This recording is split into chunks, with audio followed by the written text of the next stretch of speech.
हे हिंदू शक्ती संभूत दीप्ति तम तेजा, हे हिंदू तपस्या पूत ईश्वरी ओजा, हे हिंदू श्री सौभाग्य भूतीचा साजा, हे हिंदू नृसिंहा प्रभो शिवाजी राजा, हे हिंदू नृसिंहा प्रभो शिवाजी राजा, हे हिंदू शक्ती संभूत दीप्ति तम तेजा, हे हिंदू तपस्या पूत ईश्वरी ओजा, हे हिंदू श्री सौभाग्य भूतीचा साजा, हे हिंदू नृसिंहा प्रभो शिवाजी राजा, हे हिंदू नृसिंहा प्रभो शिवाजी राजा, हे हिंदू नृसिंहा प्रभो शिवाजी राजा. निश्चयाचा महामेरू, बहुत जणांचे आधारू, अखंड स्थितीचा निर्धारू, श्रीमंत योगी, यशवंत, कीर्तिवंत, ज्ञानवंत, पुण्यवंत, वर्धवंत, सामर्थ्यवंत जाणता राजा, या भूमंडळाचे ठाई धर्मरक्षी ऐसा नाही, महाराष्ट्र धर्म राहिला काही तुम्हा कारणे. सर्वप्रथम छत्रपती शिवाजी महाराजांच्या पावन स्मृतीला मी अभिवादन करतो. शिक्षण महर्षी प्राचार्य डॉक्टर सुधाकरराव जाधवर सर यांच्या वाढदिवसानिमित्त Jadhavar group of institute Pune, त्याचबरोबर हरिभक्त पारायण राजेंद्र महाराज येप्रे साधक वर्ग यांच्या संयुक्त विद्यमानं तिसऱ्या कीर्तन महोत्सवाच्या तिसऱ्या दिवशी मी आपलं सर्वांचं मनापासून खूप खूप स्वागत करतो. आज 5 जून या तिसऱ्या कीर्तन महोत्सवाचा तिसरा दिवस, ज्यामध्ये हरिभक्त पारायण माननीय सौ मानसीताई बडवे आज आपल्याला त्या ठिकाणी कीर्तनकार म्हणून लाभलेले आहेत. त्यांचा विषय पावनखिंडीचा पराक्रम आणि बाजीप्रभू देशपांडे, त्यांच्या वाणीतून हा पराक्रम आज आपल्याला त्या ठिकाणी ऐकायला मिळणार आहे. छत्रपती शिवाजी महाराजांचा ज्या वेळेला आपण विचार करतो, 6 जून म्हटलं की शिवराज्याभिषेक दिन, आणि शिवराज्याभिषेक दिनाचं जर आपण महत्त्व पाहिलं ते शिवराज्याभिषेक घरोघरी, राज्याभिषेक आज जर आपण पाहिला तर जुन्या काळामध्ये ज्या पद्धतीने होत असेल, परंतु आज जगभर हा राज्याभिषेक दिन फार मोठ्या प्रमाणावरती त्या ठिकाणी घेतला जातो.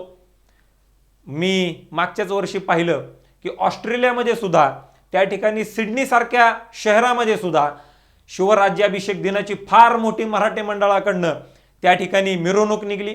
या मिरवणुकीमध्ये ढोल, लेझीम, ताशे, झांज या सगळ्या गोष्टी अत्यंत मोठ्या प्रमाणावरती मिरवत त्या सगळ्या लोकांनी इंडियन एम्बेसीपर्यंत त्या ठिकाणी मिरवणूक काढली, आणि तिथं शिवाजी महाराजांवरती फार मोठी एक व्याख्यानमाला त्याच्यामध्ये ते आयोजित केलेली होती.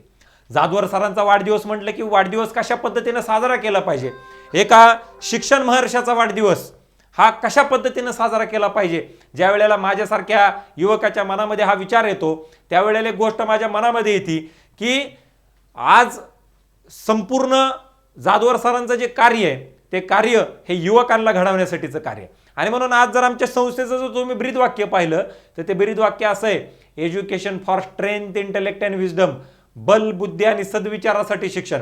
आमचे विद्यार्थी नुसतेच बलवान आणि बलशाली नाही, आमचे विद्यार्थी त्या ठिकाणी बुद्धिमान सुद्धा असले पाहिजेत. आमचे विद्यार्थी नुसतेच बुद्धिमान असून चालणार नाहीत, तर ते सदविचारी सुद्धा असणं अत्यंत मोठ्या प्रमाणावरती गरजेचं आहे. आणि ते सदविचार कधी मिळतील तर ते सदविचार शैक्षणिक, सामाजिक, आर्थिक, औद्योगिक, राजकीय, कला, क्रीडा, आध्यात्मिक अशा प्रत्येक क्षेत्रातला कार्यक्रम ज्या वेळेला विद्यार्थ्यांच्या समोर आम्ही त्या ठिकाणी घेऊन जाऊ, त्यावेळेला हे विद्यार्थी अत्यंत चांगल्या पद्धतीचे विचार संपादन करून आपल्या आयुष्याला कशा पद्धतीने पुढे घेऊन जायचं आहे याचा विचार ती सगळी लोक त्या ठिकाणी अत्यंत चांगल्या पद्धतीने करतील. आणि ज्या वेळेला विद्यार्थी चांगले विचार स्वतःसाठी करतील, त्याच वेळेला आपोआपच हा देश हा त्या ठिकाणी पुढे जाणार आहे. आणि म्हणून आम्ही त्या ठिकाणी जर पाहिलं तर युवा संसदेसारख्या कार्यक्रमाच्या माध्यमातून सशक्त युवा, सशक्त राजकारण आणि सशक्त भारत, युवकांनी चांगल्या राजकारणामध्ये आलं पाहिजे. ज्या वेळेला त्यांचे चांगले विचार राजकारणामध्ये येतील, ज्या वेळेला व्हाईट कॉलर लोक राजकारणामध्ये येतील, इंजिनियर, डॉक्टर, आर्किटेक्ट, लॉयर्स, ज्या वेळेला असे चांगले उच्च शिक्षित लोक राजकारणामध्ये येतील, त्यावेळेला नक्कीच त्यांच्या नवनवीन संकल्पना हे राजकारणामध्ये आल्यानंतर हे राजकारण त्या ठिकाणी मोठ्या प्रमाणावरती बदलल्याशिवाय राहणार नाही. आणि म्हणून या राजकारणाच्या माध्यमातून इथिक्स शिकवले जात आहेत. या युवा संसदेच्या माध्यमातून इथे शिकवण्याचं काम करतोय. या युवा संसदेच्या माध्यमातून आपल्याला देशाच्या प्रेमासंदर्भामध्ये आपण त्या सगळ्या गोष्टी त्या ठिकाणी शिकवतोय. आजचा विषय हा तसाच काहीतरी. बाजीप्रभू देशपांडे हे किती अत्यंत स्वराज्याशी एकनिष्ठ होते. बाजीप्रभू देशपांडे हे त्या ठिकाणी शिवाजी महाराजांसाठी जीव सुद्धा देण्यासाठी का त्या ठिकाणी तयार होते, याचं जर आपण कारण त्या ठिकाणी लक्षामध्ये घेतलं, एक गोष्ट आपल्या त्या ठिकाणी लक्षामध्ये येईल. हे राज्य व्हावे ही तो श्रींची इच्छा. शिवाजी महाराजांनी कधी सांगितलं नाही हे राज्य संभाजी महाराजांचं आहे. शिवाजी महाराजांनी कधी सांगितलं नाही राज्य माझं आहे. शिवाजी महाराजांनी कधी सांगितलं नाही हे राज्य आऊसाहेबांचं आहे. त्यांनी कधीच सांगितलं नाही हे राज्य त्या ठिकाणी शहाजीराजांचं आहे. त्यांनी कधीही सांगितलं नाही हे राज्य भोसल्यांचं आहे. हे ते कायमच म्हणत राहिले हे राज्य व्हावे ही तर श्रींची इच्छा. आणि त्याच्यामुळे स्वराज्य हे रयतेचं राज्य आहे असं ते कायम त्या ठिकाणी सांगत आले. आणि म्हणून आज जर राजकारणामध्ये आपण पाहिलं, सकाळी एखादा माणूस एका पक्षामध्ये असतो, संध्याकाळी तो एका पक्षामध्ये जातो. ज्या वेळेला एवढं मोठं त्या ठिकाणी पन्हाळ्याला वेढा पडल्यानंतर सुद्धा त्या ठिकाणी अनेक लोक त्या ठिकाणी पळून जाऊ शकले असते. अनेक लोक जाऊन त्या ठिकाणी मुघलांना मिळाले असते. अनेक लोक जाऊन त्या ठिकाणी जे लोकांनी वेढा घातलेला होता त्या लोकांना जाऊन मिळाले असते. परंतु ते सगळेच्या सगळे लोक शिवाजी महाराजांना त्या ठिकाणी एकनिष्ठ होते. त्यांनी त्यांची स्वतःची बाजी त्या ठिकाणी त्याच्यामध्ये ती लावली. पावनखिंडीचा पराक्रम, पावनखिंड पिक्चर आत्ताच आलेला आहे. याच्या माध्यमातून आपण सगळ्यांनी तो पाहिलेलाच आहे की कशा पद्धतीनं मुठभर मावळ्यांनी हजारो लोकांना त्या ठिकाणी शिकस्त मोठ्या प्रमाणावरती त्या ठिकाणी दिली. जोपर्यंत राजे विशालगडावरती जात नाही, जोपर्यंत तोफांचे 3 आवाज होत नाहीत, तोपर्यंत बाजीप्रभू देशपांडे सारखी लोक होती की ज्यांनी हातातून त्या ठिकाणी तलवार सुद्धा त्याच्यामध्ये पडू दिली नाही. त्यांचं निधन झाल्यानंतर सुद्धा हातामध्ये तशाच तलवारी या सगळ्या लोकांच्या होत्या. आणि म्हणून आज या कार्यक्रमाच्या माध्यमातून आम्हाला चांगली पिढी घडवायची. ती पिढी इथिकल असली पाहिजे, ती पिढी स्वार्थी नसली पाहिजे, ती पिढी पैशासाठी विकणारी नसली पाहिजे. ते सगळे लोक आपल्या विचाराशी त्या ठिकाणी एकनिष्ठ असणारी लोक आपल्याला घडवायचे आहेत. आणि एकनिष्ठेचं फार मोठं उदाहरण माझ्या वैयक्तिक दृष्टिकोनातून बाजीप्रभू देशपांडेंचं असू शकतं की ज्या लोकांनी त्या ठिकाणी स्वतःच्या जीवाची आहुती ही छत्रपती शिवाजी महाराजांसाठी नव्हे तर स्वराज्यासाठी सुद्धा त्या ठिकाणी अत्यंत मोठ्या प्रमाणावरती दिली. आणि म्हणून आजच्या कार्यक्रमामध्ये आपण सगळेजण मोठ्या संख्येनं त्या ठिकाणी सामील झालात.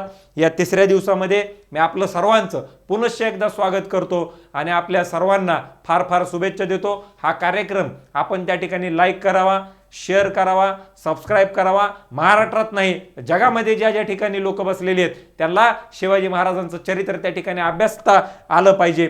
जेवढंही शिवाजी महाराजांना आपण वाचू तेवढं कमीच असणार आहे. आणि म्हणून आज या कार्यक्रमाच्या माध्यमातून मी छत्रपती शिवाजी महाराजांच्या पावन स्मृतीला अभिवादन करतो. त्याचबरोबर बाजीप्रभू देशपांडे यांच्याही पावन स्मृतीला मी अभिवादन करतो आणि थांबतो. धन्यवाद. जय हिंद, जय महाराष्ट्र.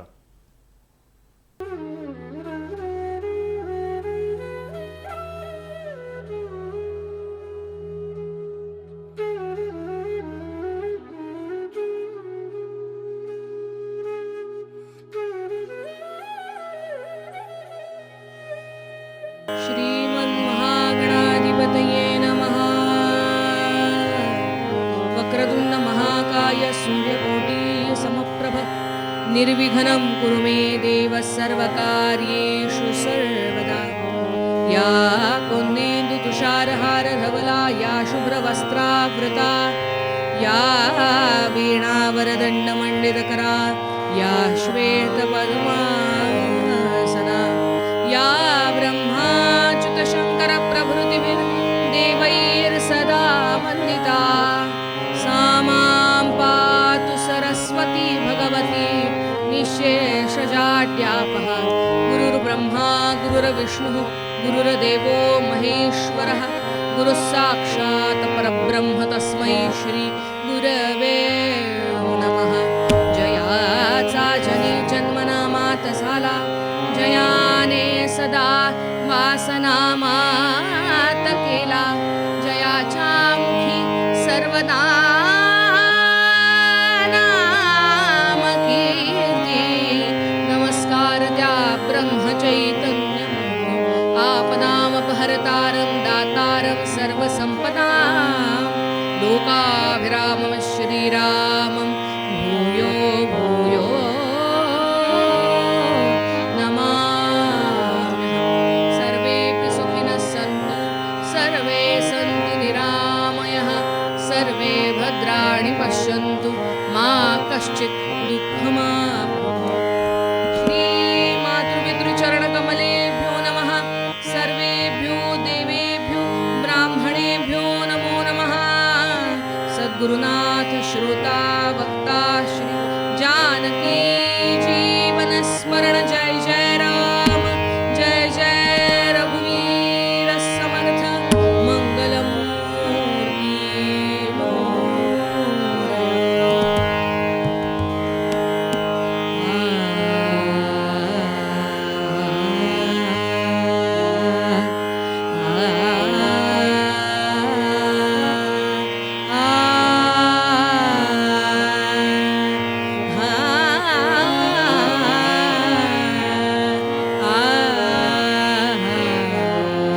लोचनी सुख झाले हो साजणी सुख झाले हो साजणी तोहा विठ्ठल बरवा तोहा माधव बरवा तोहा माधव बरवा बहुत सुकृताची जोडी म्हणून विठ्ठली आवडी म्हणून विठ्ठली आवडी तोहा विठ्ठल बरवा तोहा माधव बरवा माधव बरवा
गेले आशुभाष निवारोनी भक्त ऐसे जाणा जे देही उदास भक्त ऐसे जाणा जे देही उदास भक्त ऐसे जाणा जे देही उदास सीताकांत स्मरण जय जय राम ज्या ज्या ठिकाणी मन जाय माझे त्या त्या ठिकाणी निज रूप तुझे आम्ही ठेवितो मस्तक ज्या ठिकाणी तेथे तुझे सद्गुरु पाय दोन्ही सद्गुरुनाथ महाराज की जय मंगलमूर्ती मोरया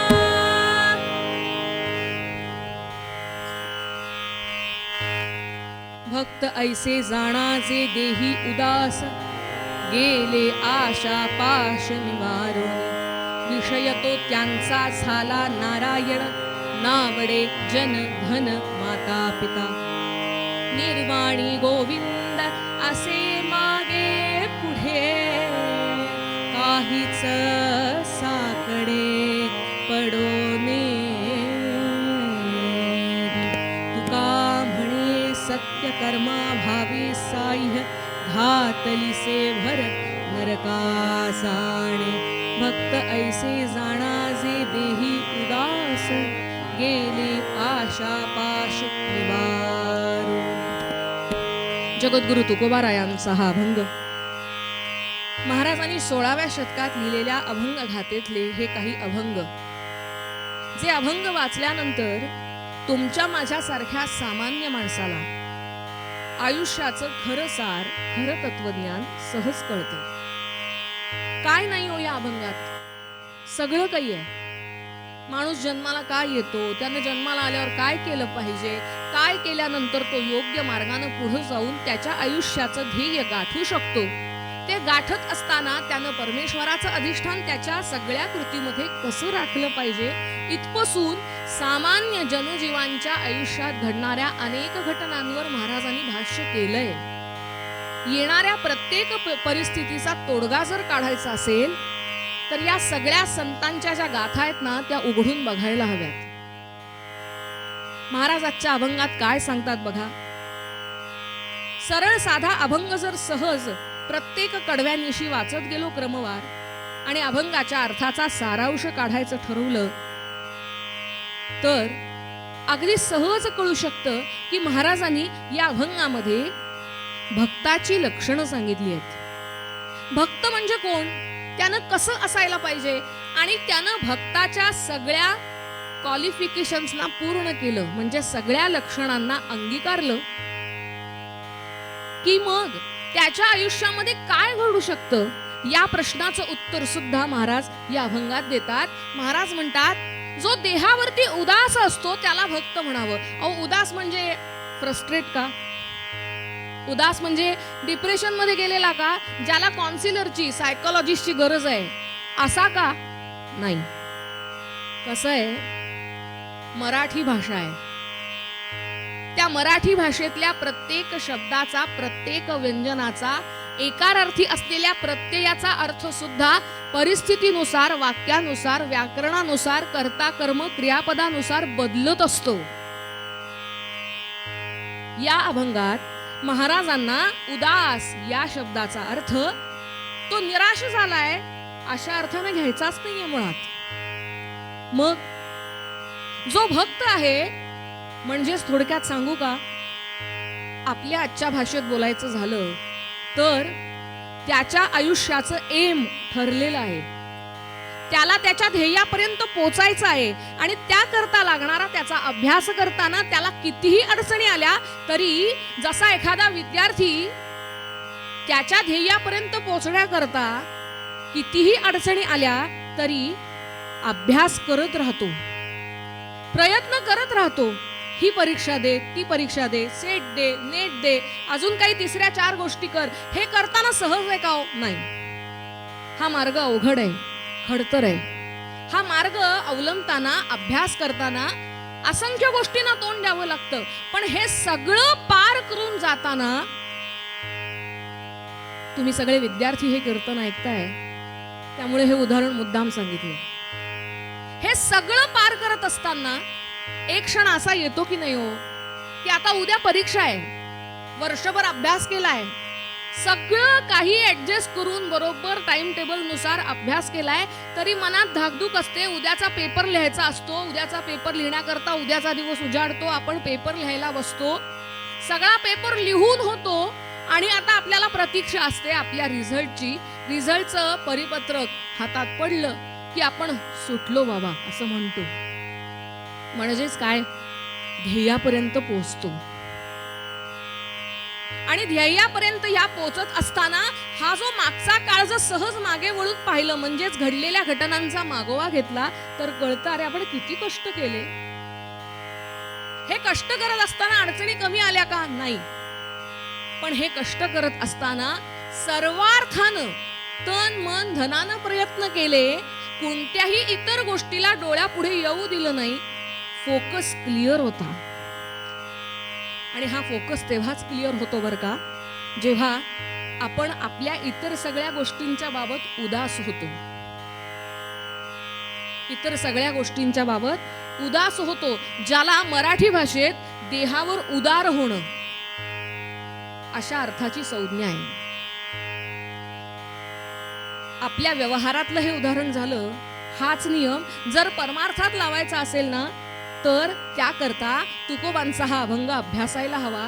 महाराज म्हणाले, जो सर्वार्थानं देहावर उदास होतो, म्हणजेच उदार होतो, ज्याचा फोकस क्लिअर आहे, मला भगवंतापर्यंत पोहोचायचंय, आणि असं वागणारा जो आहे त्याला भक्त म्हणावं.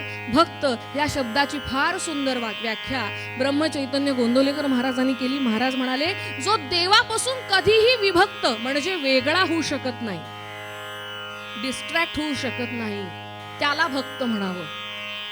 मग अशा भक्ताची लक्षणं कुठली? समर्थांचा फार सुंदर श्लोक आहे. महाराज म्हणाले, सदा देव काजी जिचे देह ज्याचा, सदा राम नामे वदे नित्य वाचा, स्वधर्मेची चाली सदा उत्तमाचा, जगी धन्य तो दास सर्वोत्तमाचा. जय जय रघुवीर समर्थ. महाराज म्हणाले, सदा देव काजी झिजे देह ज्याचा, सदा राम नामे वदे नित्य वाचा. देव काज हा शब्द वापरला महाराजांनी. ते काम म्हटले नाहीत, काज म्हटले. काम आणि काज याच्यात फरक आहे. हा, जसं शब्द लिहिताना शेवटचं दुसरं अक्षर बदलतं, तसं या शब्दाचा अर्थही बदलतो. काम आणि काज याच्यामध्ये एक पुसटशी रेषा आहे. काम हे सांगितल्यावर केलं जातं आणि काज हे सहज वृत्तीने घडतं. म्हणजे काय? पुन्हा आपल्याच प्रांतातलं उदाहरण सांगते. ज्याला खरंच ध्येयापर्यंत पोहोचायचं असतं ना, त्या विद्यार्थ्याला आई वडिलांना सांगावं लागत नाही, अरे अभ्यास कर. त्याच्या सहज वृत्तीतून तो अभ्यास करायला लागतो. नोट्स मिळवतो, नोट्स काढतो, सगळं काही मिळवतो आणि परीक्षेच्या टाइम टेबल प्रमाणे सहज प्रवृत्तीने अभ्यासाला बसतो. पण ज्याला काहीच करायचं नसतं, काही असतात असे परीक्षेच्या आधी 15 दिवस अभ्यास करणारे, ते 15 दिवस सोडले तर वर्षातल्या इतर सगळ्या दिवशी आई वडिलांना मागे लागायला लागतं, अरे अभ्यास कर, अभ्यास कर, अभ्यास कर. मग कधीतरी 8 दिवसातनं एकदा अभ्यास. आई वडिलांनी सांगितलंय म्हणून याला म्हणायचं काम करून टाकायचं. मराठीत एक म्हण आहे, सांकाम्या आणि हो नाम्या. सांगितलंय ना तेवढंच करायचं. आम्हा कीर्तनकारांच्यात कायम सांगितला जाणारा हा विनोद आहे. घरातल्या मुलाला आई सांगते, हे बघ मी खाली जाऊन भाजी घेऊन येते, गॅसवरती दूध ठेवलंय, दुधाकडे जरा बघ. असं म्हणल्यावरती आई खाली जाते भाजी घ्यायला, भाजी घेते, तिला खाली 2 मैत्रिणी भेटतात, ती गप्पा मारायला लागते. पोरग आईनं सांगितल्याप्रमाणे गॅस समोर उभं असतं, दुधाला गॅस लावलेला असतो, ते दूधच. त्याची वेळ झाली की ते तापतं, तापलं की ते वर यायला लागतं. पोरग गॅस पुढे उभं. दूध वर आलं, ओतू गेलं, नुकताच घासून स्वच्छ केलेला गॅस दुधानं खराब झाला तरी पोरग तसंच. सरते शेवटी भांड जळलं आणि सगळ्या सोसायटीत वास गेला. अरे अरे अरे अरे अरे दूध जळलं. दूध जळल्याचा वास पटकन येतो. आई पण खाली गप्पा मारत होती, तिलाही कळलं, अगं बाई बहुतेक आमचंच दूध जळलं असं म्हणून धावत आली. पाहिलं तर काय, हे महाशय जळणाऱ्या दुधाकडे बघत बसलेत. आई म्हणली, कार्ट्या बंद करायचा ना गॅस. ते म्हणलं, आई तू काय म्हणली होतीस? मी खाली जाऊन येते, तू दुधाकडं बघ. हे झालं काम. सांगितलंय ना, बघायला सांगितलंय तेवढंच. आणि याच्या उलट काज म्हणजे काय हो? दूध वर आल्यावरती व्यवस्थित त्याची साय वाफेनंतर खाली बसली की दुधाच्या भांड्यावरची जाळी त्याच्यावर ठेवून ते दूध गॅसवरनं शांतपणे उतरवून गरज असेल तर फ्रीजवर, नाही तर फ्रीजमध्ये ठेवून देणं. याकरता आईला काम वेगळं सांगावं लागलं नाही.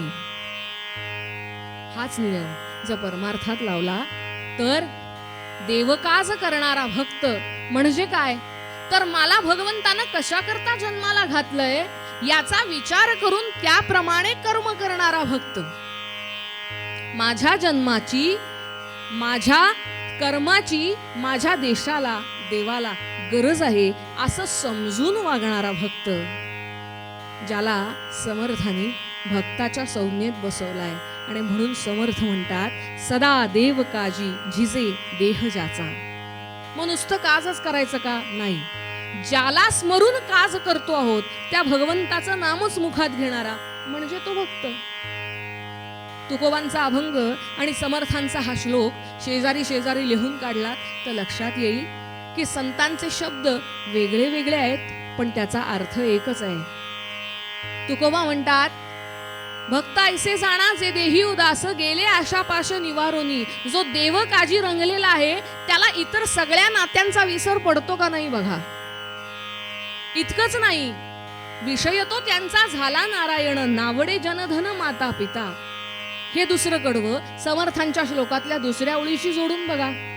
सदा राम नामे वदे नित्य वाचा. त्याला रामाशिवाय दुसरं काहीच दिसत नाही. तो रामाचंच नाव घेतो, रामकार्यच करतो, राम वचनच बोलतो आणि रामासारखं आचरण करण्याचा प्रयत्नही करतो.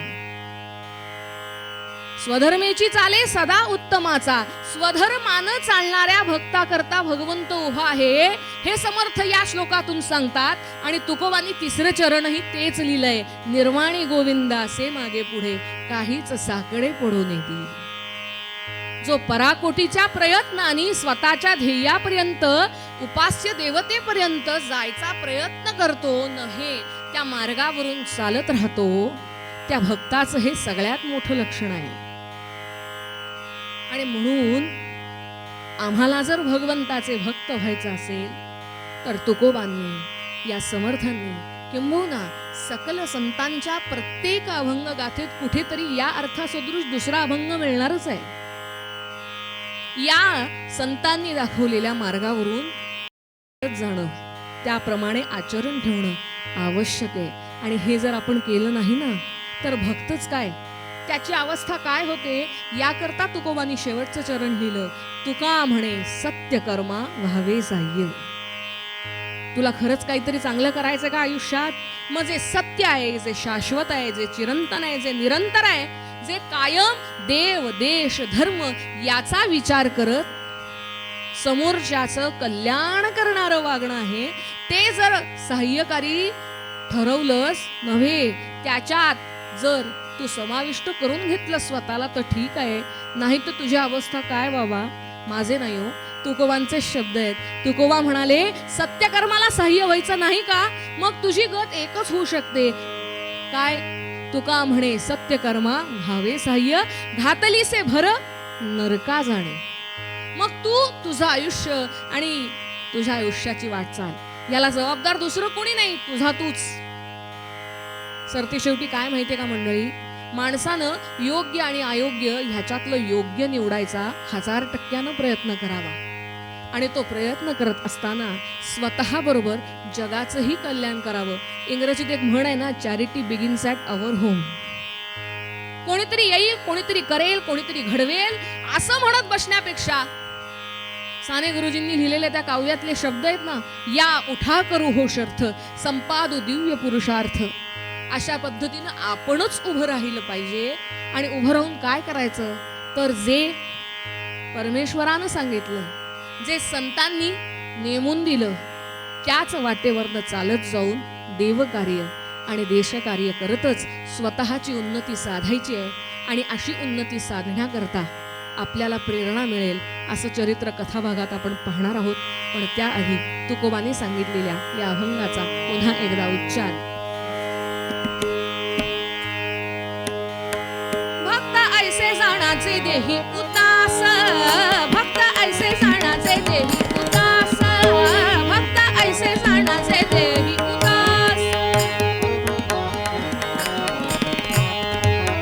भक्त ऐसे जाणाचे देही उदास, गेले आशा पाश निवारून, गेले आशा पाश निवारून, विषय तो त्यांचा झाला नारायण, विषय तो त्यांचा झाला नारायण, नावडे जन धन माता पिता, नावडे जन धन माता पिता, भक्त ऐसे जाणाचे देही उदास, भक्त ऐसे जाणाचे देही उदास, भक्त ऐसे जाणाचे देही उदास, जे देही उदास, जे देही उदास.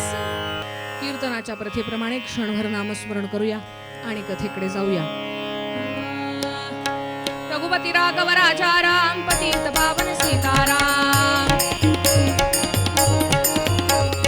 रघुपती राघव राजा राम, पतित पावन सीताराम, रघुपती राघव राजा राम, पतित पावन सीताराम,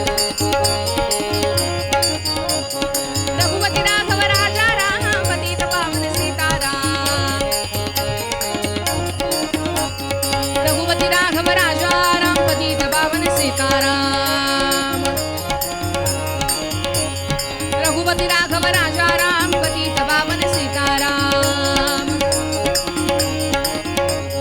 राजाधिराज रामचंद्र महाराज की जय. बोला पुंडलिक वरदे हरि विठ्ठल, श्री ज्ञानदेव तुकाराम, पंढरीनाथ महाराज की जय. आर्य सनातन वैदिक हिंदू धर्म की जय. भारत माता की जय. छत्रपती शिवाजी महाराज की जय. छत्रपती संभाजी महाराज की जय. मंगलमूर्ती मोरया. जय जय रघुवीर समर्थ.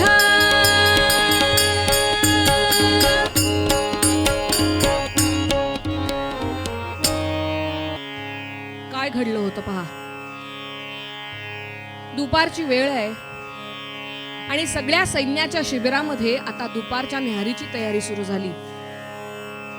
कोणी भाकऱ्या बनवतंय, कोणी पिठलं टाकतंय. आणि असं करता करता करता सगळ्या सैन्यामध्ये ही गजबज सुरू असताना एका तंबूच्या बाहेर भगवी वस्त्र परिधान केलेला, कपाळावर रामनामाची मुद्रा उमटवलेला, खांद्यावरती झोळी घेतलेला, हातामध्ये कबडू कमंडलू घेतलेला असा एक तेजपुंज योगी असेल असा रामदासी बाहेर उभा होता. पहारेकऱ्यानं त्याला हटकलं. कोणाला भेटायचंय? आज जायचंय, सरदारांना भेटायचंय. आणि पहारेकऱ्यानं हो नाही म्हणायच्या आतच झप झप झप झप पावलं टाकत आतमध्ये गेलेला हा रामदासी,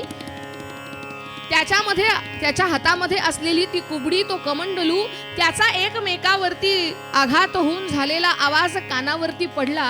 आणि समोर मंचकावर बसलेल्या त्या व्यक्तीनं आलेल्या रामदासाकडे रोखून पाहिलं. करारी नजर पडली रामदासावर, पण तो रामदासी घाबरला नाही. त्यानं तितक्याच प्रेमळ नजरेनं समोर बसलेल्या त्या सरदार व्यक्तीकडे पाहिलं. 6 फूट उंचीचा बलदंड तो देह, मानेवरती शेंडी रुळतीये, अंगामध्ये जरतारी बाराबंदी घातलेली, कमरेला जरतारी पट्टा आहे, त्याच्यामध्ये तलवार खोवलेली, तंग सलवार पायामध्ये घातलीये आणि अशी ती व्यक्ती रामदासाकडे पाहतीये आणि जरबेनच विचारलं, इथं काय येणं केलं आपण?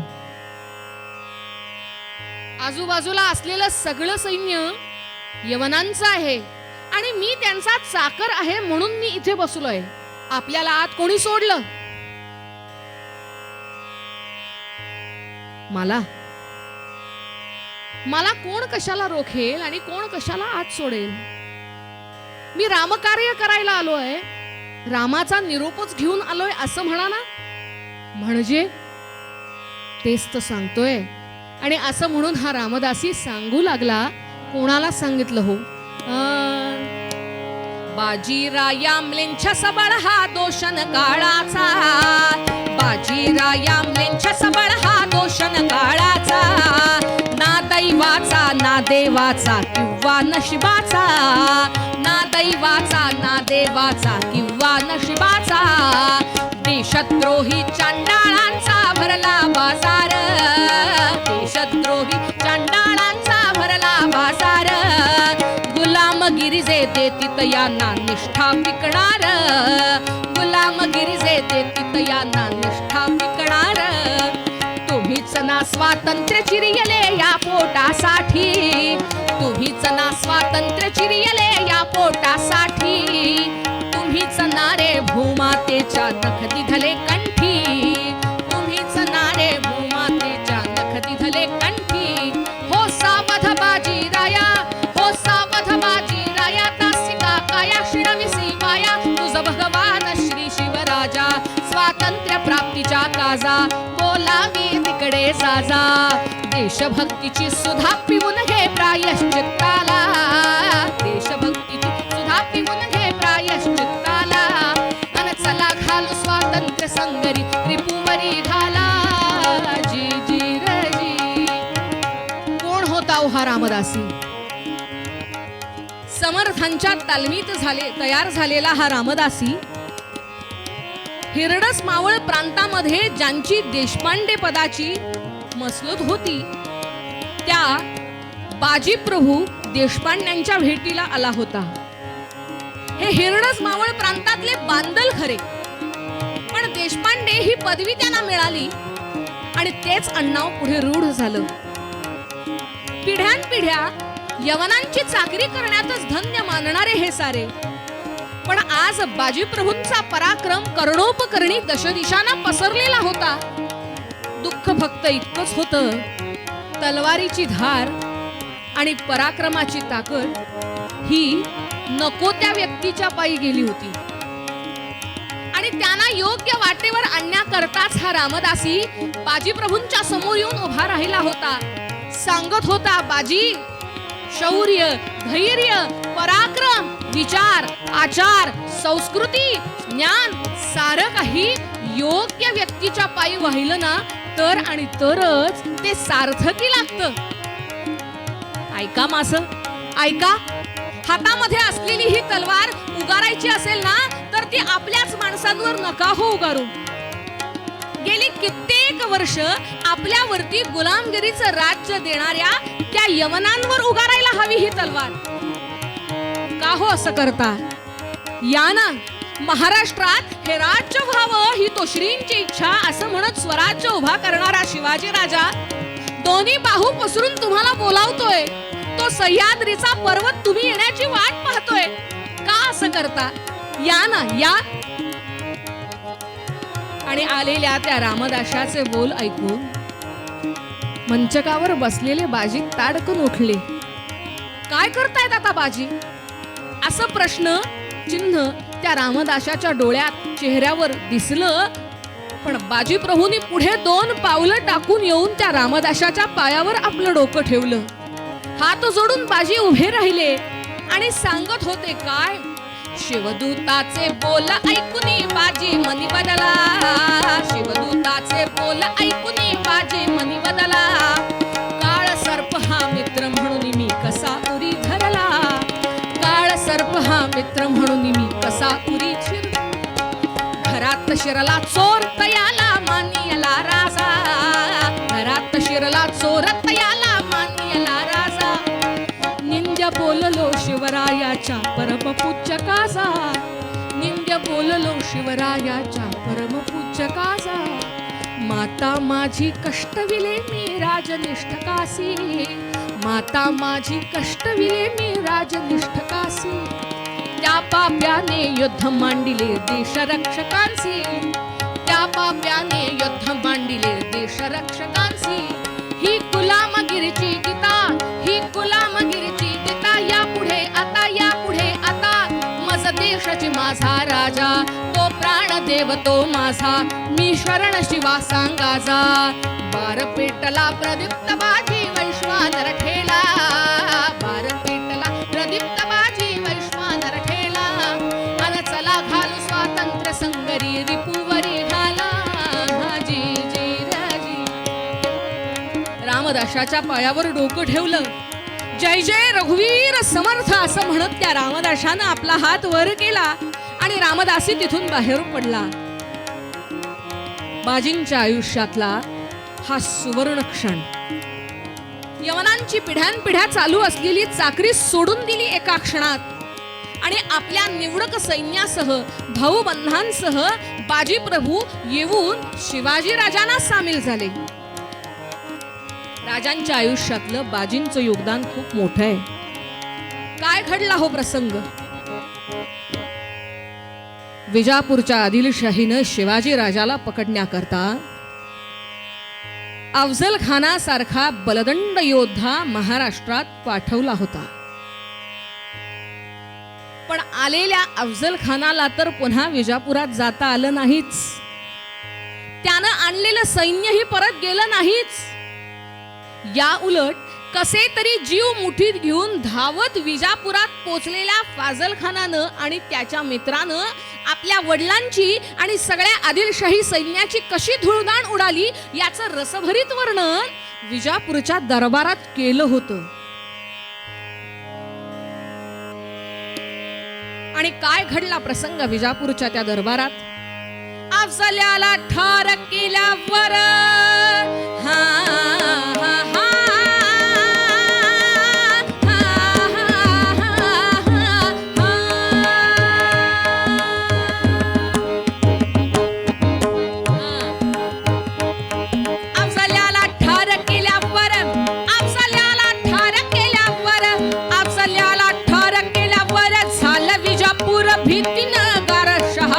साला पुरता बेजार, शहा मग साला पुरता बेजार. फार मोठं साल त्याला शेजार, फार मोठं साल त्याला शेजार. चढाला जणू खोरात त्याला जार, जी जी चढाला जणू खोरात त्याला जार, जी जी जी जी जी जी. सारे अमीर करती विचार आता जाणार गाव विजापूर लवकर सैतानाच्या कवजात, लवकर सैतानाच्या कवजात. घडणार फार मोठा आकार, घडणार फार मोठा आकार. करावा कैचा त्याचा हो घात, जी जी करावा कैचा त्याचा हो घात, जी जी जी जी जी जी. विजापूरच्या त्या भर भरलेल्या दरबारात एकही सरदार वर मान करून पाहिना. मूळ तख्ताच्या डाव्या बाजूला बसलेल्या त्या बडी बेगम साहेबानं भर दरबारात विचारलं, क्यों कोई नहीं? इस पूरे सल्तनत में ऐसा कोई नहीं जो सिवा को खत्म कर सकेगा. लानत है अपने जिंदगी पर. पण एक नाही, दोन नाही, कारण प्रत्येकाच्या डोळ्यापुढे एवढ्या बलदंड असलेल्या अफजल खानाचा कोथळाच काढलेला येत होता. हो, आपलं काय होणार? सिर सलामत तो पगडी 50 अशी परिस्थिती होती यांची. कोणीच पुढे येईना.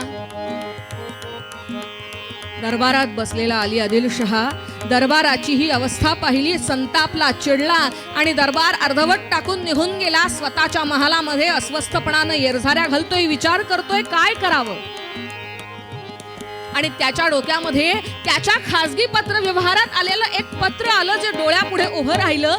ज्या पत्रामध्ये तसा त्याचा नावडताच, पण तरीही विजापूरच्या सैन्यात असलेला एक सरदार डोळ्यापुढे आला, ज्यानं या पत्रातून अली आदिलशहाकडे कोणत्या तरी मोहिमेची मागणी केली होती.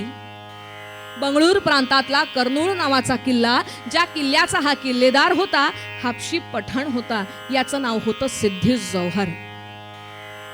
बादशहानं त्याला बोलवून घेतला विजापुरात. जवळपास 10,000ची हाबशी पठाणांची फौज घेऊन या सिद्धीनं विजापूर गाठलं. बादशहा समोर येऊन उभा राहिला आणि बादशहानं त्याला सांगितलं, सिद्धी, शिवाजी राजा आत्ता पन्हाळ्यावर आहे. तुला पाहिजे तेवढा पैसा, पाहिजे तेवढी कुमक देतो, पण त्या शिवाला विजापुरात हाजीर कर. नाही म्हणण्याचा प्रश्नच नव्हता हो. कित्येक दिवसांनी बादशहाची रजामंदी झालेली होती आणि सिद्धीला तेवढंच पुरेसं होतं. त्यानं काही विचारलं नाही. बादशहानं जे सांगितलं ते नीट ऐकलं. ज्या प्रांतात आपल्याला जायचं आहे त्या प्रांताचा भौगोलिक दृष्टीनं, सामाजिक दृष्टीनं अभ्यास केला. 10,000ची फौज घेऊन आलेल्या या सिद्धीनं अजून 30,000 फौज मागून घेतली आणि 40,000 फौजेनिशी त्यानं विजापूर सोडलं. मजल दरमजल करत करत करत करत तो पन्हाळ्याच्या पायथ्याशी येऊन ठेपला. पाहता पाहता पन्हाळ्याला त्याच्या त्या 40,000 सैन्याचा अजस्त्र वेढा पडला. प्रहर 2 प्रहर उलटून गेले. भर दुपारी 12 वाजता गडाच्या पायथ्याशी वेढा पडलेला होता. आता सूर्य अस्ताला जायची वेळ आली तरी गडावरून कोणीच खाली आलं नाही. असं कसं काय झालं विचार करत होता सिद्धी. आणि इकडे गडावर भर दुपारी आलेली ती सिद्धीची 40,000ची सेना टेहळणी बुरुजावर उभ्या असलेल्या शिवाजी राजानं एका नजरेनं टिपली होती आणि मनामध्ये विचार केला होता, असू दे, येऊ दे, शत्रू दारात आलाय, तो दारातच थांबू दे. का? कारण अजून 2 महिन्यानं पाऊस सुरू होईल आणि एकदा का पाऊस सुरू झाला की सिद्धीच काय, त्याचं नावही शिल्लक राहणार नाही. वेढा तर लांबची बाब आहे आणि म्हणून राजानं 2 महिने वाट बघायचं ठरवलं. 2 महिने उलटून गेले. त्याच्या उपर 15 दिवस जायची वेळ आली. पाऊस पडायला सुरुवात झाली आणि वेढा सैल होईल याची वाट बघत असलेल्या राजाची अटकळ साफ चुकली. वेढा वाकडा पडणारा पाऊस, ज्याच्यामुळे वेढा सैल होईल असं राजाला वाटलं होतं. हे सिद्धीला का कळलं नव्हतं? गडाच्या तटापासून हातभर लांब असलेला सैनिक त्यानं तटाला चिकटून उभा केला आणि तटाच्याच आधारानं त्यानं उतरती छप्र बांधून घेतली, ज्यामुळे वेढा सैल व्हायच्या ऐवजी तो अधिकच आवळला गेला. आणि आता गडावरून खाली उतरायचं कसं? कारण याच काळात पुण्यात लाल महालात औरंगजेबाचा मामा शास्ता खान जवळपास 2.5 लाखाचं सैन्य घेऊन बसलाय. दोन्ही बाजूनं 2 बलदंड शत्रू आलेत आणि आता स्वराज्याचं रक्षण करायचं असेल तर पन्हाळ्यावरून खाली उतरलं पाहिजे, तरच काहीतरी करता येईल ह्याची जाण होती हो राजाला. त्यामुळे रोजचा दिवस प्रश्न घेऊन उजाडत होता आणि प्रश्न घेऊनच मावळत होता. आता काय करायचं? एक दिवस मात्र हा प्रश्न सुटला. सकाळच्या वेळेला आई भवानीचं दर्शन घ्यायला गेलेला राजा आई भवानीच्या त्या अष्टभुजा मूर्ती समोर उभा आहे. तिच्या 8ही हातातली शस्त्र राजाला धीर देत सांगत होती, जणू थांब थांब, विजय तुझाच आहे. त्या कोपऱ्यात बसलेला तो गोंधळी चटकन उठला हो. त्यानं गळ्यामध्ये संबळ अडकवली. आई भवानी समोर परडीत कुंकू ठेवलं होतं ते हाती घेतलं. त्याचा मळवट स्वतःच्या कपाळी भरला. तोच हात राजाच्याही कपाळी लावला आणि गळ्यामध्ये ती संबळ अडकवून ती वाजवत हा गोंधळी गोंधळ गाऊ लागला. राजाच्या यशाचं अवताण मागू लागला आई भवानीकडे. आली आली हो गोंधळाला, गोंधळाला आई, तुळजा भवानी माझे आई, तुळजा भवानी आली. आली आली हो गोंधळाला, गोंधळाला आई, तुळजा भवानी माझे आई, तुळजा भवानी आली. आई उदे ग तुळजाबाई, तुळजा भवानी अंबाबाई, आई उदे ग तुळजाबाई,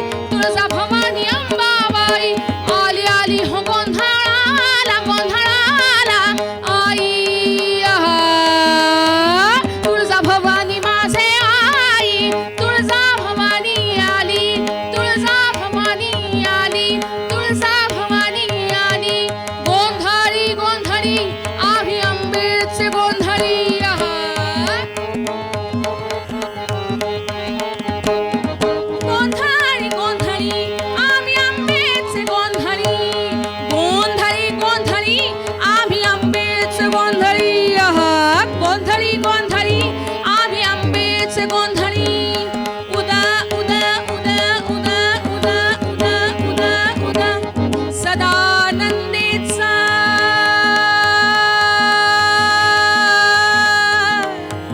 उदो उदो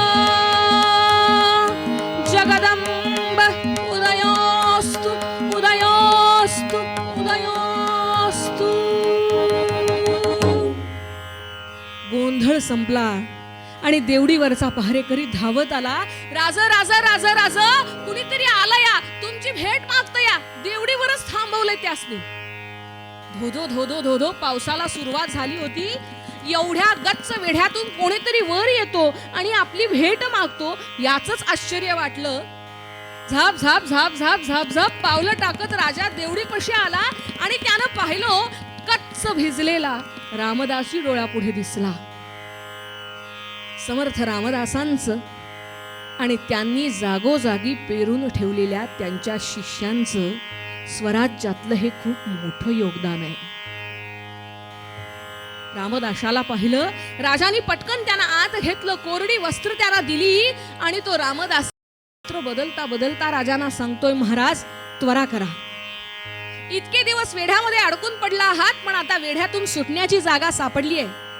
त्याच वाटेवरून मी वरती आलो. वाट थोडीशी निसरडी आहे, पण खाली उतरलो, वेढा पार केला की विशाळगडाकडे जाऊ शकतो आपण.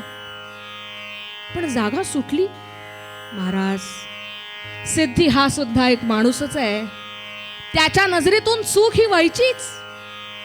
अहो, जागा सुटली आहे म्हणजे तिथं काही चौक्या पहारे कमी आहेत, कारण त्या वाटेवरून कोणी खाली येईल असं त्याला वाटलंही नसेल कदाचित.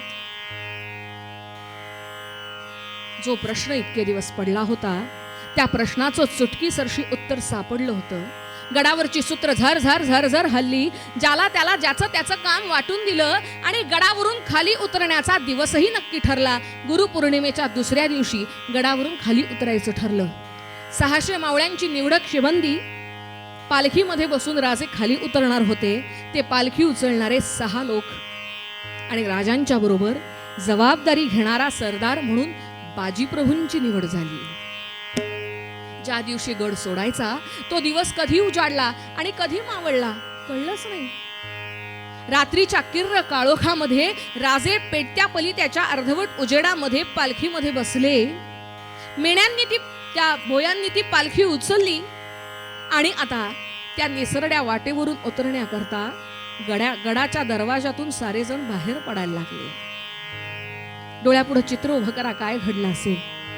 वाट दाखवणारे रामदासी, त्यांच्या पाठी 300 मावळे, त्यांच्या पाठी राजे पालखीत बसलेत. ती पालखी भोयांनी उचलली आहे. पालखीच्या बरोबरीनं बाजी आहेत आणि पालखीच्या पाठी उरलेले 300 लोक. हळूहळू हळूहळू सारे जण गडावरून खाली उतरायला लागले. धोधो धोधो धोधो पाऊस पडतोय. गुडघा गुडघाभर चिखलात हे सारे खाली उतरतायत. पाय कुठेतरी ठेचकाळतोय, मुरगाळतोय, मधूनच कुठेतरी कडकड कडकड कडाड होऊन वीज कडाडतीये. रात किड्यांची किरकिर कानावरती येतेय. ठेचकाळणाऱ्या मुरगाळणाऱ्या पायाची कळ, टाचेची कळ मस्तकापर्यंत जाईपर्यंत हृदयस्थ असलेल्या आई भवानीला साथ घातली जाते. आई ग, आजवर तुझ्या बरोबरीनं आमच्या देव्हाऱ्यात देव म्हणून आमच्या राजाला आम्ही पूजला ग. आज त्याला सुखरूप विशाळगडावर पोचवायचंय. आजवर आमच्या प्रपंचाकरता तुझ्याकडे काही मागितलं नाही, इथून पुढेही मागणार नाही ग माझी माय. पण आज एवढं यश पदरात घाल. हा 40,000चा वेढा पार होऊ दे, विशाळगडावर आमचा राजा सुखरूप पोचू दे, असं म्हणत प्रत्येक जण उतरतोय. होता होता गडाची निसरडी वाट संपली. आता 40,000चा गोट पार करायचा. चौक्या पहारे बदलत होते, हशम ये जा करत होते. मध्येच एखादा जागते रहो असं म्हणत ललकारी देत होता. काळीच थरारायचं हो, पण धावत जाणाऱ्या पावलांना तर परवानगी नव्हती थांबायची. होता होता 40,000चा गोटही पार झाला आणि गेले जवळजवळ 2.5-3 महिने सिद्धीच्या वेढ्यात अडकून पडलेल्या राजासह हे सारे आता विशाळगडाच्या रोखानं धावत निघाले. धावत धावत धावत धावत धावत धावत निम्म अंतर पार केलं आणि बरोबर निम्म्या अंतरावर असलेल्या घोडखिंडीत क्षणभर विसावा घेऊया म्हणून पालखी खाली ठेवायला गेले. मात्र पाठून येणाऱ्या हेराने सांगितलं, राजा राजा राजा घाई करा, तुम्ही सिद्धीला फसवलंय, हे सिद्धीला कळलंय. ज्या शिवा न्हाव्याला तुमचं रूप घेऊन तुम्ही पंतांबरोबर पाठवलं ना सिद्धीच्या डेऱ्यात, तो शिवा न्हावी आता नाही राहिला. राज पंतांनी तुम्हाला निरोप धाडला. या सिद्धीच्या सगळ्या सैन्यात मारामारी सुरू झालीये. सिद्धी तुमच्या पाठी धावत येतोय 30,000ची फौज घेऊन. तुम्ही पुढे जा पुढे जा पुढे जा. उचललेली पालखी पुन्हा खांद्यावर घेतली आणि बाजी सांगतायत, राज विशाळगडावर पोहोचलात की तोफांचे 5 बार करा. मात्र राजांनी म्हणावं, बाजी सगळे मिळून लढूयात ना या खिंडीत, सिद्धीला संपूया आणि मग गडा. नाही नाही नाही नाही राज, आजवर तुम्ही जे जे सांगितलं ते आम्ही ऐकलं ना, मग आज आम्ही सांगू ते तुम्ही ऐकायचं. अहो लाख मेले तरी चालतात राज, पण राखाचा पोशिंदा जिवंत राहिलाच पाहिजे. जा जा जा, गडावरती पोहोचलात की तोफांचे 5 बार करा. फक्त मी समजीन माझा राजा गडावर पोहोचला म्हणून. जोपर्यंत ते ऐकू येत नाहीत ना, तोपर्यंत या खिंडीतून एकही गनिम पुढे सरकणार नाही. राज आपल्या हातातलं सलकड काढलं राजानं आणि बाजींच्या हातात घातलं. थोपटून राजा म्हणतोय, बाजी लवकर या, लवकर या, मी गडावर तुमची वाट पाहतोय, लक्षात असू द्या. आणि राजांची पालखी पुढे निघून गेली. हातात 300 मावळे होते बाजींच्या. घोडखिंडा आजही बघायला गेलात तर अतिशय दुर्गम आणि छोटी आहे आकाराने.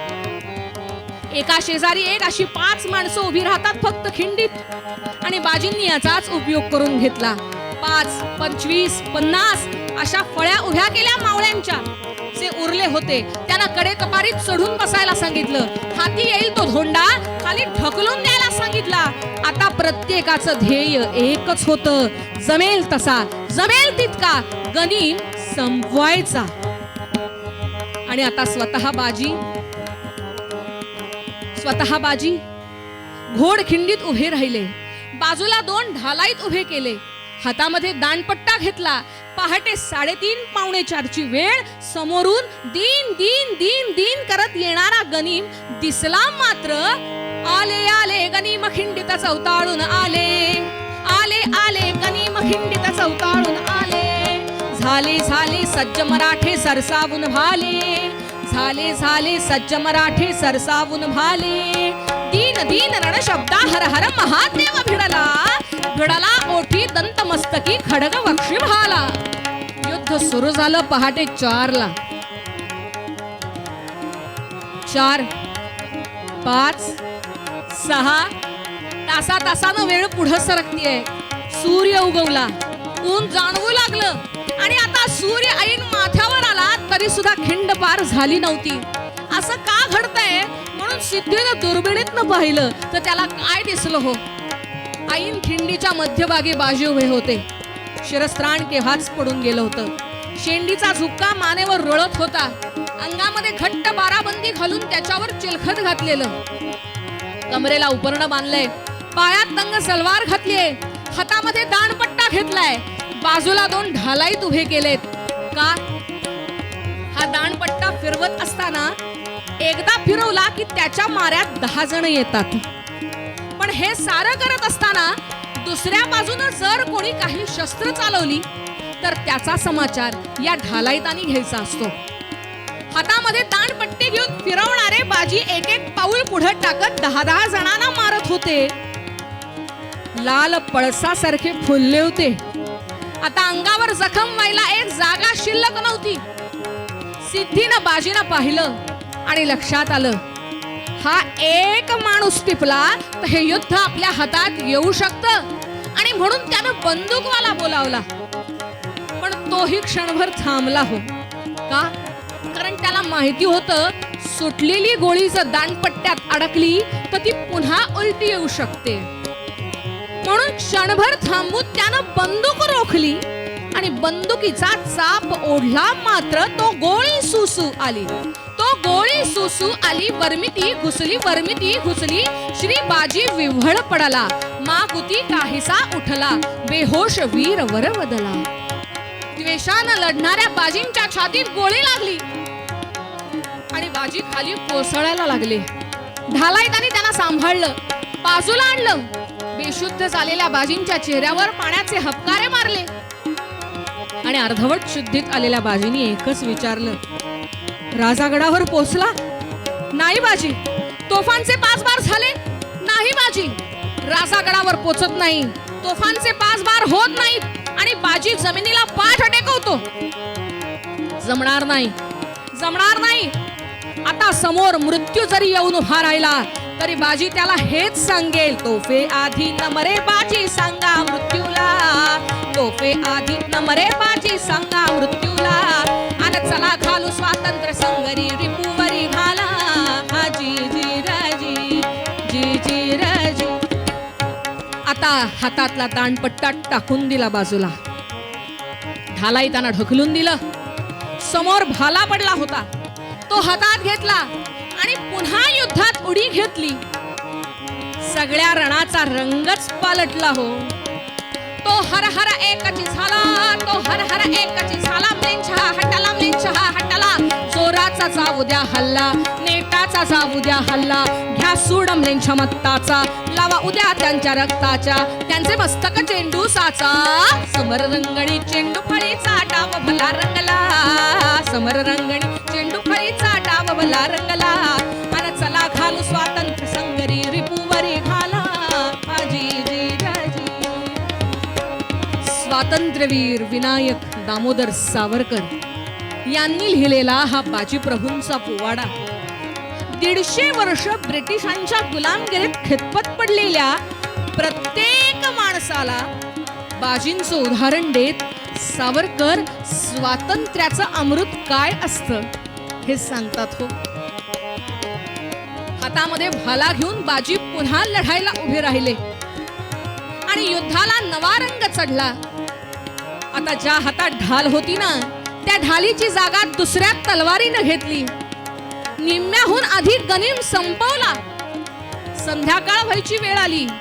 विचार करा, पहाटे 4ला युद्ध सुरू झालंय. दुपारचे 4 वाजत आले तरी बाजी असून लढत होते, अंगात गोळी लागूनही. 4 वाजून गेले. दिवस उतरणीला लागला. आता सूर्य अस्ताला जायची वेळ आली. पहाटे राजानं पाठवले विशाळगडाकडे.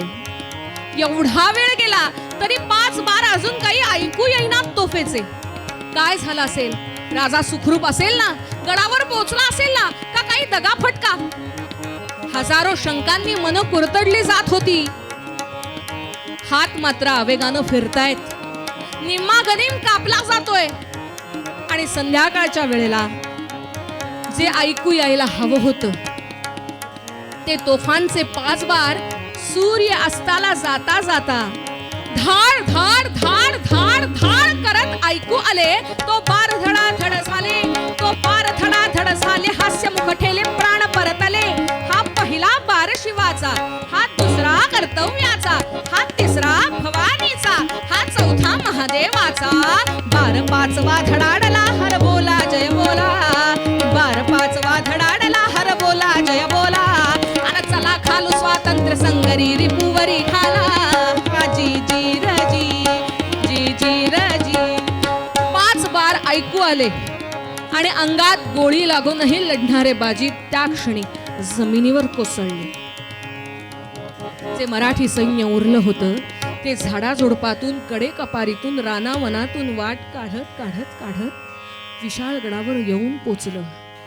बाजी कोसळलेले पाहिले आणि खिंडीतला जगला वाचला गनिम आता विशाळगडाच्या रोखानं खिंडीतून धावत सुटला. विशाळगडाच्या पायथ्याशी पोचलेल्या या गनिमाला सुद्धा राजांनी संपवलं. एक एक प्रहर पुढे सरकतोय. रात्र सरायची वेळ आली आणि पहाटेच्या वेळेला अस्वस्थपणानं येर झाऱ्या घालत राजे आता विशाळगडावर बाजी प्रभू येण्याची वाट पाहत होते.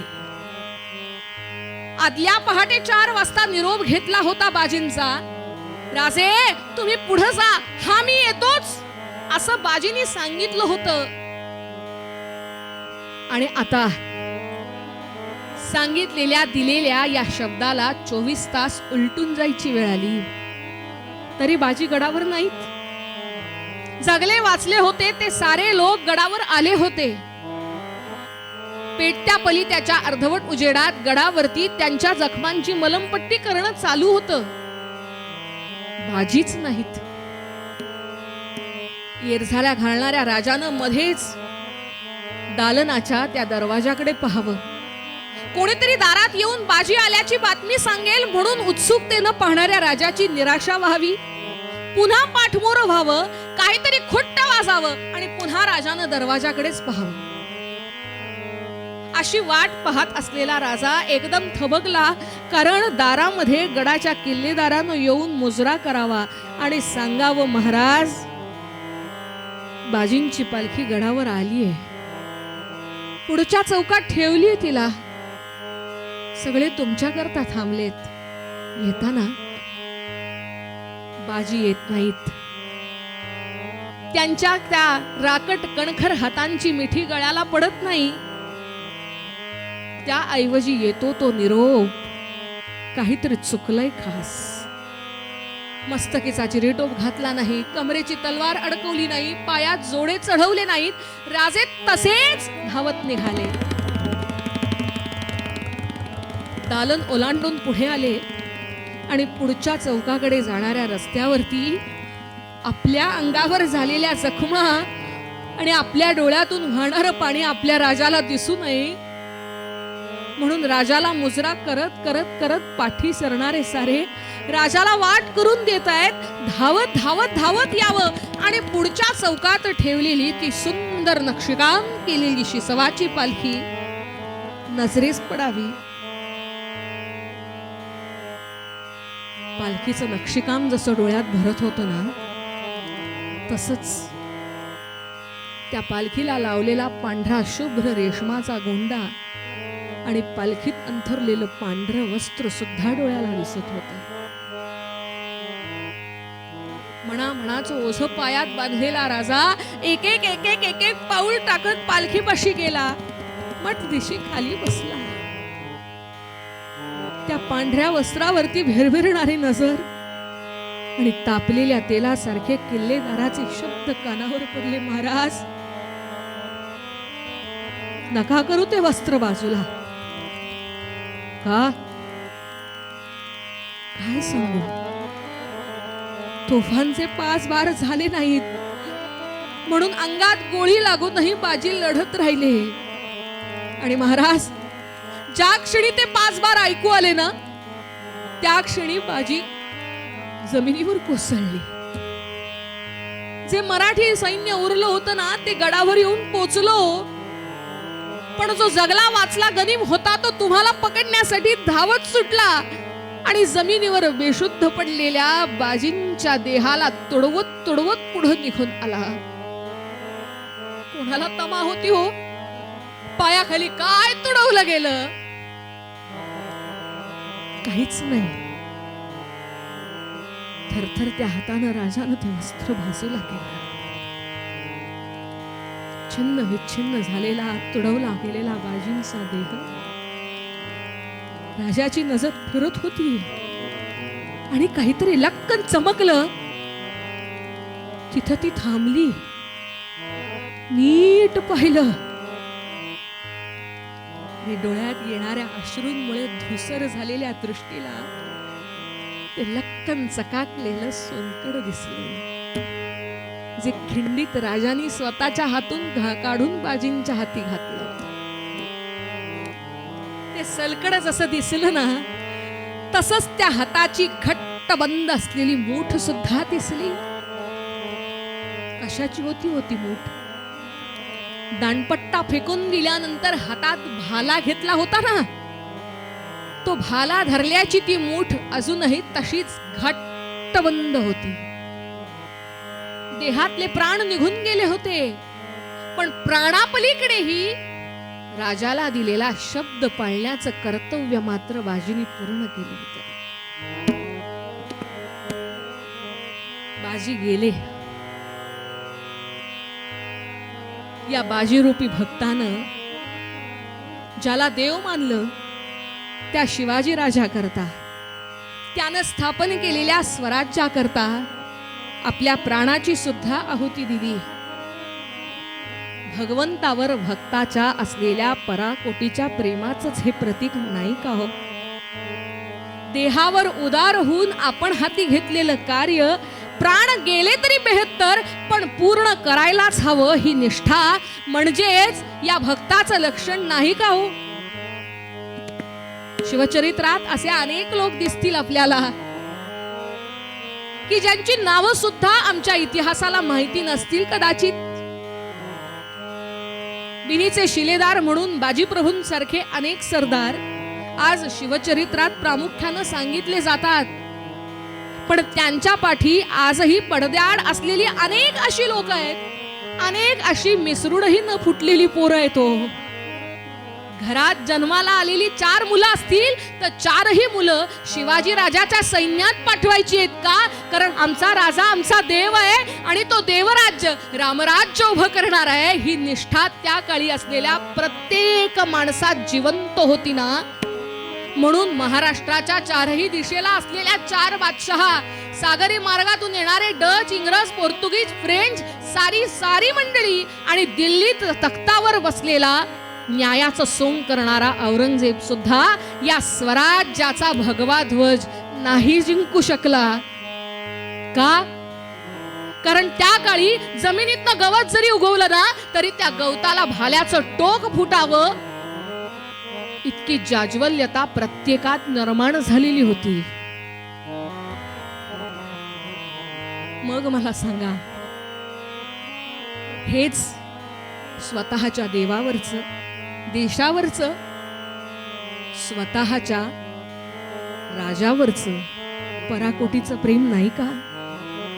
आणि हेच प्रेम जर परमार्थात भक्ती या नावानं ओळखलं जात असेल तर ही भक्ती करणारा भक्त जो त्याच्या देवापासून, देशापासून, त्याच्या ध्येयापासून कधीही विभक्त होऊ शकत नाही. आणि म्हणून तो कायम तुकोबा म्हणतात तसं सत्य कर्माला सहाय्य करणाराच ठरतो. अशा भक्ताकरता भगवंत उभा असतो. ध्येय निष्ठतेनं निस्वार्थीपणानं काम करणं ही त्याही काळची गरज होती मंडळी, आणि आजच्याही काळची गरज आहे. कथा, कीर्तन, प्रवचन कशा करता ऐकायची आणि ऐकवायची ही जीवनमूल्य जपता यायला हवीत, जगता यायला हवीत हे कळण्याकरता मला या संपूर्ण संस्थेचे, जाधवर कुटुंबाचे, सरांचे याकरता विशेष आभार मानायचे आहेत की एकीकडे टेक्नोसावी असलेल्या आजच्या जगात वावरत असताना आपल्या मुलांना इतिहास कळू देण्याकरता हा जो काही सगळा शिवचरित्र कथनमालेचा खटाटोप त्यांनी चालवलाय ना, ही आजच्या काळाची खरी गरज आहे. इतिहासात काय आहे असं विचारणाऱ्या माणसांना हे दिलेलं उत्तम चपखल उत्तर आहे. इतिहासात उद्याच्या भविष्याची पाळंमुळं असतात, ज्या मुळांना धरून पुढच्या भविष्याची वाटचाल करता येते हो आणि वर्तमान जगता येतो. याच्याकरता इतिहासाची पानं कधीतरी उलटावीत, ती वाचावीत आणि आचरणात आणावीत. म्हणून हा सगळा प्रपंच. आजच्या या कथेचं सार काय तर सार एकच. ज्या ध्येयनिष्ठतेनं बाजींनी स्वराज्याकरता प्राणार्पण केलं तसंच प्राणार्पण आम्हालाही आमच्या देवाकरता, देशाकरता, ध्येयाकरता करायची वेळ आली तर आम्ही ते करायला हवं आहे, नव्हे करायलाच हवं आहे. कारण देवाच्या सख्यत्वासाठी पडाव्या जीवलगांच्या त्रुटी, सर्व अर्पावे शेवटी, प्राण तोही वेचावा. या न्यायानं वागणं ही इथून पुढच्या प्रत्येक काळाची गरज आहे. बाकी आपण सारे शून्य आहात. महाराज म्हणतात त्या गोष्टीचा विचार पुन्हा एकदा लक्षात घ्यायचा आहे आणि आज थांबायचंय. भक्त ऐसे जाणा जे देही उदास, जाणा जे देही उदास, गेले आशा पाश निव